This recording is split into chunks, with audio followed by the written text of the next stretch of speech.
I'm calling it right now. The hands down best purchase for 2024 is going to be the Audi e-tron.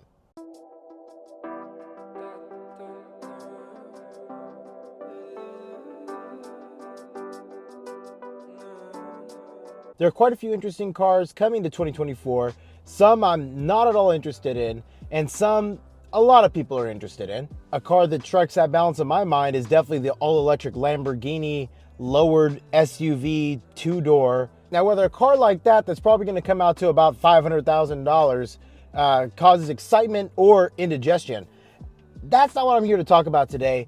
I want to get on your guys' radar something that even myself, I have completely neglected. It turns out from just a Google search away, I type in Audi e-tron and I get a slew of vehicles for sale with low miles, low cost, low value, but with a pretty high reward if you choose to go that route. Now, this is not to say that this is the most cost effective in the long run, or that even this is the best of the best that you could do. I think we all might be missing out, for those of us who love a German car, or those of us who are looking to get into the electric car field but are looking for something that not everybody has done to death, that not every person has put a Duracell battery air tank in a Model 3's frunk.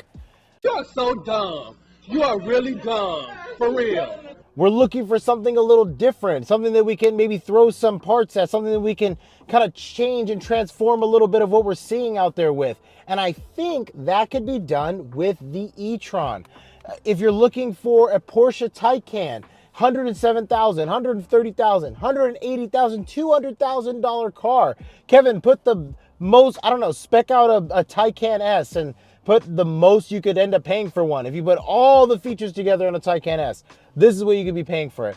Now, that vehicle, obviously, it's like got a 0 to 60 time of less than 3 seconds. It's obviously, it's a Porsche, right? It's got all Porsche bells and whistles. But let me turn your attention to a vehicle 1/3 the price of a Taycan that you could get from 2020, 2021, 2022, even a 2023 model for under $100,000. The Audi e-tron GT.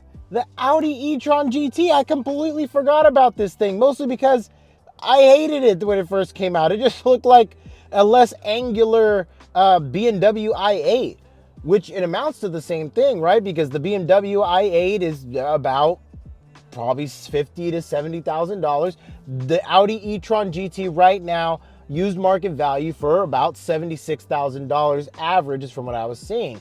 However, every e-tron GT is low miles. The highest miles I saw on one for a 2022 was 1,000 some odd miles, maybe less than 2,000 miles. Now that's pretty incredible, considering even if you were to pay $90,000 for a used Model S Plaid, you would probably still only get one with maybe 20 to 40,000 miles, maybe more, maybe past its warranty initially for the 50,000 mile warranty. Who knows? The Plaid has been out for, I believe, about 3 years now. Mr. Owl, how many licks does it take to get to the Tootsie Roll center of a Tootsie Pop? If you like cars like the BMW i8, the Audi R8, the Audi R8 V10 Plus, if you like vehicles like that, stylized like that, I think you can find your home in the GT e-tron. If you look at the inside, you look at the interior, it looks presently very Audi, but it also has that hint of that Porsche Taycan kind of feel, that Porsche Panamera look on the inside that really kind of just speaks to the every consumer, right? Not everybody, I mean, if you don't want a GT3 RS, you're a crazy person, but I'll say not everybody looks at a GT3 RS and thinks that's my dream supercar, which if you don't, you're a maniac. I don't know how you don't, but some people don't. You look at some people are, they're just like, oh, well, I always want a sedan. I always want a four-door car or whatever, what have you, right? This thing meets that need. It has plenty of trunk space. It has plenty of interior room. It's got an updated this century interior, center console, digital instrument cluster, the whole nine. 0 to 60 in 4 seconds if you don't get the RS, which the RS is the one that's going to cost you $100,000 even used, but it's going to cost you significantly more new and just as much as a Model S Plaid new to go the same 0 to 60 time of 2 seconds. Granted, the Tesla does have more range. You're looking at 220 to 275 range given with the e-tron GT, depending on the model, depending on the trim. However, I would be remiss that if you drive a Plaid, or if you drive a Taycan, or if you drive just any other like hybrid four-door with performance, or whatever the case may be, whatever you're looking to, if you're looking for electric, I don't see a problem with a $76,000 super electric car. Well, just, you know, quotations, because I think they consider it some kind of supercar. It's not a supercar, it's just like a sports car, but as sports cars you can get for under $100,000. You can no longer get a GTR for $100,000. You can no longer get an NSX, or God forbid, an NSX Type S for under $100,000. You definitely can't get a Taycan, even used, $100,000 less. Yeah, and I wouldn't recommend to get one used. But with the Audi, and I'm not, again, let me preface this. It is still an Audi. It is still a European car.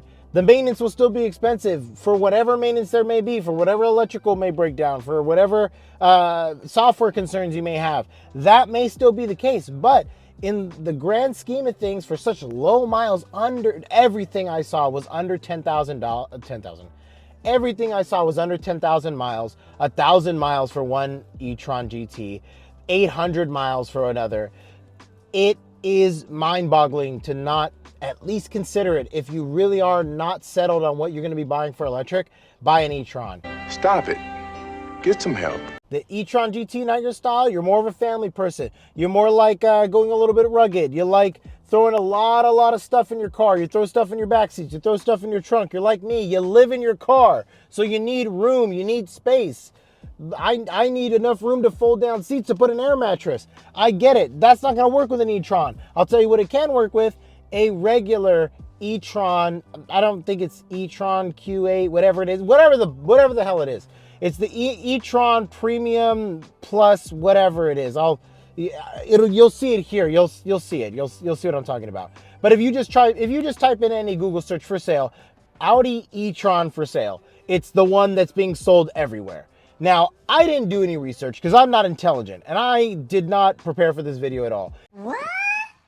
If I was, I would have done research and showed you exactly why they're all being sold used, or why nobody's keeping these e-trons. I don't know why. There's some sneaky reason why there's so many for sale. All the way from 2020 to 2023, e-trons for sale for $30,000. A $50,000 new electric car being sold for $30,000, goes 0 to 60 in 4 seconds, has 450 horsepower on board, or, you know, transmitting from horsepower. I don't know what that is in newtons or whatever people want to, I think it's like kilowatts of power or something like that. I don't know. There's a new thing. I don't know what it is. Kevin, put it here if you know what it is. But anyways, it's 450 horsepower, 0 to 60 in 4 seconds. That's round the boat. That's all of them. Single motor, all-wheel drive, that's all of them. $30,000. Even for a dual motor, all-wheel drive, $30,000, $33,000. You're telling me you can't get a $30,000 e-tron? Basically, it's a hatchback. It's basically, because it's a lower profile. It has the hatch. It has this SUV style hatch, high ceiling, lots of room, all, you know, immaculate Audi interior, right? Big old touchscreens in the center, digital instrument cluster. It has more on board than most Teslas that you could reasonably afford, and for less. Because even getting more technology or paying the entry level for a Tesla, for a Taycan, for an Ioniq 6, Ioniq 7, you're paying $50,000, anywhere from $40,000 to $50,000 entry level, new for these vehicles, even used, because the market value on Teslas, Ioniq 5s, Kia EV6s, they're not in relation to what they're actually worth. They're still conflated, inflated, just unrealistic used sale numbers, because the traditional dealership method still doesn't work. But you can get an e-tron. I'm thinking about getting an e-tron. I'm like, I'll get the e-tron. I'll buy them both. For the wifey and the family, I'll get the e-tron Premium, the hatch, whatever it is, Q8 hatch, whatever freaking compact SUV Nissan Rogue style car it is. Get that for the wifey and the family, right? Black it out, put it on black rims, limo tint the crap out of it. For me, for the boys, for doing these videos, for doing the trips, for I'll sleep in an e-tron GT. I don't give a crap. I'll sleep in an e-tron GT. Somebody has an e-tron GT for rent or knows somebody who wants to give me one to test drive, I will test drive. I will live in it for a week. I'd live in an e-tron just to show you guys that for $76,000, I think it's worth it. I don't personally, it's not my cup of tea.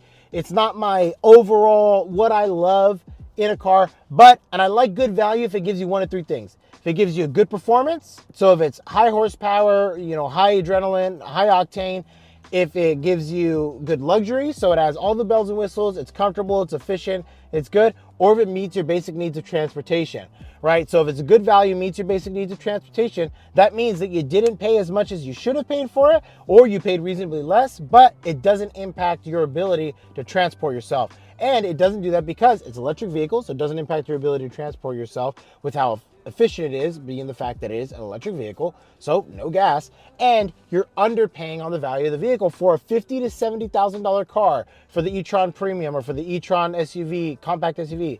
For the e-tron GT, for a $100,000 to $200,000 electric sports car or electric sports sedan, you're paying $76,000. I don't know how else to equate that as a good deal other than it's a good deal. That's the car you should be buying. That's the car you should be looking at, picking over a Tesla this year, pick it over an Iconic 6 this year, pick it over an EV9 this year, pick it over it all, pick an e-tron. Get these e-trons off the used market so we can actually see what's going on and why they, and then obviously don't listen to me because I have no idea why there's so many used ones for sale. They could be a horrifying reason.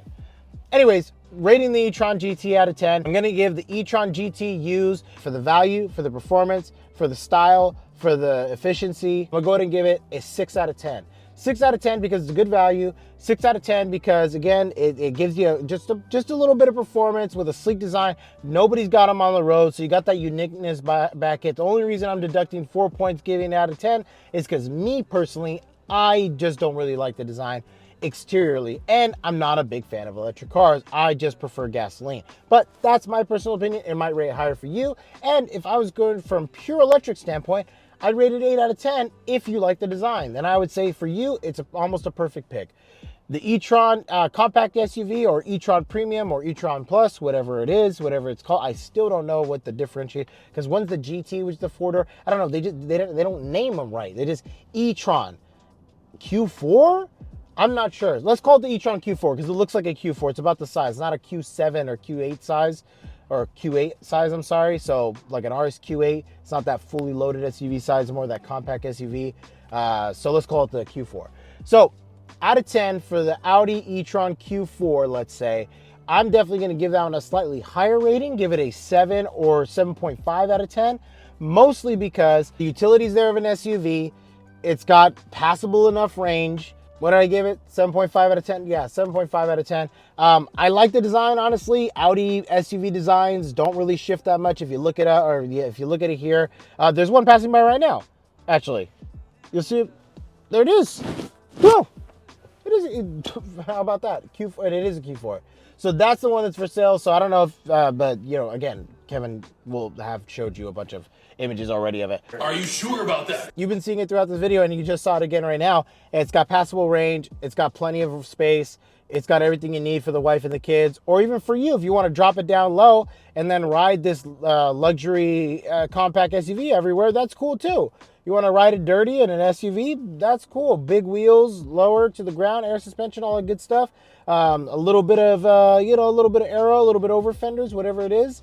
Whatever you want. Fender flares, the world is your oyster. For $30,000, I'd say yes. So I give it 7.5 again because of detail, design, functionality. And the only reason that's not higher out of 10, or the reason I didn't quite give it an 8, because it does have a little bit of a lackluster range, but everyone besides Tesla and Rivian has lackluster range. It's just the name of the game. So that's just an automatic deduct points there. But 7.5 out of 10 because it's a good buy, it's a good value. And I genuinely do like the design because I like Audi SUV designs. They don't really change. They're all round about the same. They're just kind of like Nissan. They just make the same car, but in different sizes with the SUVs. And that's, and that's that. Thank you guys so much for watching. We are almost at 400 subscribers at this time. thank you guys so much for listening to me talk about nonsense forever. I appreciate it. If you hate this video, leave a comment. If you want to see more like this, about like little niche cars that you maybe fell off your radar, or maybe you didn't even initially think to look at, just like myself. I didn't even think to look at the e-tron, but turns out there was some hidden gems out there. I'm even considering getting one myself, just to say that I have an electric supercar, since apparently we're never getting a Tesla Roadster. So that's it for me for you guys. Mookie here. I'll see you guys next time.